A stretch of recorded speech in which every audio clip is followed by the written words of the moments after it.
നമ്മൾ ഇന്നത്തെ വീഡിയോ പരിശോധിക്കും. നമ്മളൊക്കെ വാട്സപ്പ് ഉപയോഗിക്കുന്നുണ്ടെങ്കിൽ വാട്സപ്പിനകത്തുള്ള പല സെറ്റിങ്സുകളും നമുക്ക് അത്ര കൃത്യമായിട്ട് അധികം ആളുകൾക്ക് അറിയില്ല. കാരണം വാട്സപ്പിൽ നമ്മൾ സാധാരണ മെസ്സേജ് വരും, മെസ്സേജ് റീപ്ലൈ കൊടുക്കും, നമ്മൾ മെസ്സേജ് അയക്കും എന്നല്ലാതെ അതിനകത്ത് കൂടുതൽ ഫീച്ചറുകളൊന്നും ആരും പരിശോധിക്കാറില്ല. അപ്പോൾ വളരെ യൂസ്ഫുൾ ആയിട്ടുള്ള 1-2 ഫീച്ചറുകൾ ഞാൻ കാണിച്ചു തരാം. വീഡിയോ ഒന്ന് മുഴുവനായിട്ട് കണ്ടു നോക്കുക. ഇന്ന് നിങ്ങൾക്ക് ഏറ്റവും ഉപകാരപ്പെട്ട ഫീച്ചറായിരിക്കും. അപ്പോൾ ഏതാണെന്ന് ഞാൻ കാണിച്ചു തരാം. നിങ്ങൾക്ക് കാണുമ്പോഴാണ് മനസ്സിലാകുള്ളൂ. വാട്സപ്പ് ഓപ്പൺ ചെയ്ത് കഴിഞ്ഞാൽ ഏറ്റവും മുകളിൽ നമുക്ക് സെർച്ച് ചെയ്യാനുള്ളൊരു ഓപ്ഷൻ ഇവിടെ കാണുക. ഏറ്റവും മുകളിൽ ഈ സെർച്ച് ഭാഗത്തും ക്ലിക്ക് ചെയ്ത് കൊടുക്കുക. അപ്പോൾ ഇവിടെ കുറച്ച് ഓപ്ഷൻസുകൾ അധികം കാണാൻ സാധിക്കും. ഇവിടെ നിങ്ങൾക്ക് വായിച്ചു നോക്കിയാൽ കാണാൻ സാധിക്കും അൺറീഡ്. നമ്മളിപ്പോൾ ചില ആളുകളൊക്കെ നമ്മൾ വായിക്കാതെ ഒഴിവാക്കിയിട്ടുള്ള ചാറ്റുകൾ ഉണ്ടാകും. ഈ ചാറ്റുകൾ നമുക്ക് പിന്നീട് എപ്പോഴെങ്കിലും ഓർമ്മയാകുമ്പോൾ ഈ അൺറീഡ് എന്നുള്ള ഭാഗത്ത് ക്ലിക്ക് ചെയ്താൽ നമ്മൾ റീഡ് ചെയ്യാത്ത, നമ്മൾ വായിച്ച് നോക്കാത്ത മെസ്സേജുകളൊക്കെ നമുക്കവിടെ കാണാൻ സാധിക്കുകയും ചെയ്യും.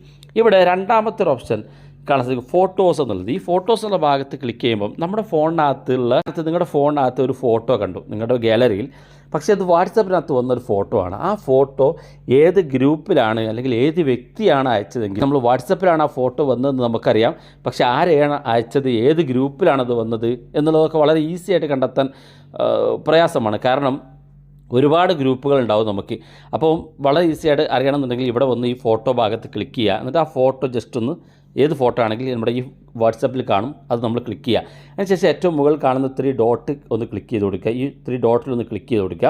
അപ്പോൾ ഇവിടെ കാണാൻ ഏറ്റവും മുകളിൽ ഷോ ഇൻ ചാറ്റ് എന്നുള്ളൊരു ഓപ്ഷൻ, ഇത് ക്ലിക്ക് ചെയ്ത് കൊടുത്തു കഴിഞ്ഞാൽ ആരാണ് അയച്ചത് കാണാൻ സാധിക്കും. ആരാണ് അയച്ചത് എന്നുള്ളതും ആ വ്യക്തി ആർക്കാണ്, ഏതാണ് വ്യക്തി എന്നൊക്കെ പേര് മുകളിൽ കാണാൻ സാധിക്കും. ആ വ്യക്തി നമുക്ക് കാണാനും, ഇനി ഗ്രൂപ്പ് ആണെങ്കിൽ ഗ്രൂപ്പിൽ കാണാനും സാധിക്കും. അപ്പോൾ ഗ്രൂപ്പിലാണെങ്കിൽ ഗ്രൂപ്പിലായിരിക്കും ആ മെസ്സേജ് കാണിക്കാം.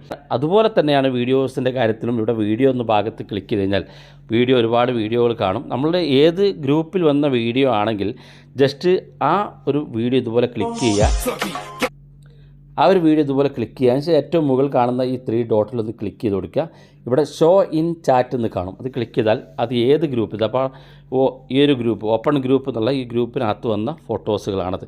അതായത് നമുക്ക് വളരെ ഈസി ആയിട്ട് ഫോട്ടോസ് ആണെങ്കിലും വീഡിയോസ് ആണെങ്കിലും വളരെ ഈസി ആയിട്ട് കണ്ടെത്താൻ വാട്സപ്പിനകത്ത് സാധിക്കും. നമ്മൾ ഗാലറിയിൽ കണ്ട ഫോട്ടോ ആയിരിക്കും അല്ലെങ്കിൽ വീഡിയോ ആയിരിക്കും, അത് ഏത് ഗ്രൂപ്പിൽ അല്ലെങ്കിൽ ഏത് പ്രൊഫൈലാണ് വന്നതെന്ന് വളരെ ഈസി ആയിട്ട് കണ്ടെത്താൻ സാധിക്കും. കാരണം നമുക്കൊക്കെ ഒരുപാട് ഗ്രൂപ്പുകളുണ്ടാവും. ഈ ഗ്രൂപ്പുകളിലൊക്കെ നമ്മൾ ഏത് ഗ്രൂപ്പിലാണിത് വന്നതെന്ന് അറിയാൻ വേണ്ടിയിട്ട് ഓരോ ഗ്രൂപ്പ് നമ്മൾ ഓപ്പൺ ചെയ്ത് നോക്കണം. അപ്പോൾ അതിൻ്റെ ആവശ്യമില്ല, ഇങ്ങനെ വളരെ ഈസി ആയിട്ട് കണ്ടെത്താൻ സാധിക്കും. അതുപോലെ ഇതിനകത്ത് ഒരുപാട് ഫീച്ചറുകളുണ്ട്. മുകളിൽ ഈ സെർച്ച് ഭാഗത്ത് വീണ്ടും ക്ലിക്ക് ചെയ്ത് കഴിഞ്ഞാൽ ഇവിടെ നിങ്ങൾക്ക് ലിങ്കുകൾ വന്നത്, അതുപോലെ തന്നെ ഓഡിയോസിൻ്റെ കാര്യത്തിലാണെങ്കിലും ഡോക്യുമെൻറ്റ്സിൻ്റെ കാര്യത്തിലാണെങ്കിലും സ്റ്റിക്കറുകൾ ഒക്കെ വന്ന കാര്യത്തിലൊക്കെ നിങ്ങൾക്ക് ഇത്തരത്തിൽ വളരെ ഈസി ആയിട്ട് ചെക്ക് ചെയ്ത് നോക്കാൻ സാധിക്കും. വീഡിയോ ഇഷ്ടപ്പെട്ടെങ്കിൽ നിങ്ങളുടെ സുഹൃത്തുക്കൾക്ക് മറക്കാതെ ഷെയർ ചെയ്ത് കൊടുക്കുക.